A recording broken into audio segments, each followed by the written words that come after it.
یا ایھا الذین، اے لوگو جو آمنو، جو ایمان لائے ہو، لا تقدموا، تم سب آگے مت بڑھو، بین یدی اللہ، اللہ کے ہاتھوں کے درمیان، یعنی کہ اللہ کے سامنے اور اس کے رسول کے سامنے پیش قدمی نہ کرو، یعنی ان کے احکامات کے آگے نہ بڑھو، جو اس کا رسول اور اللہ تعالیٰ کہتے ہیں اس کو مان لو۔ ان آیات سے ہمیں یہ پتہ چل رہا ہے وَرَسُولِهِ، اور اس کے رسول کے سامنے، یعنی اس کے رسول کے سامنے بھی نہیں آگے بڑھنا۔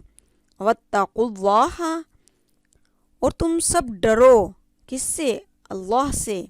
ان اللہ، بے شک اللہ تعالیٰ، سمیع علیم، خوب سننے والا اور بہت جاننے والا ہے۔ اے لوگو جو ایمان لائے ہو،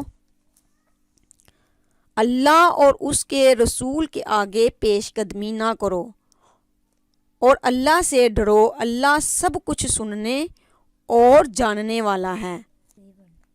یعنی اللہ اور رسول اللہ صلی اللہ علیہ وآلہ وسلم سے آگے بڑھ کر نہ چلو، پیچھے چلو، مقدم نہ ہو، تابع بن کر رہو، اپنے معاملات میں پیش قدمی کر کے بطور خود فیصلہ نہ کرنے لگو، بلکہ پہلے یہ دیکھو کہ اللہ کی کتاب میں اور اس کے رسول کی سنت میں ان کے متعلق کیا ہدایات ملتی ہیں۔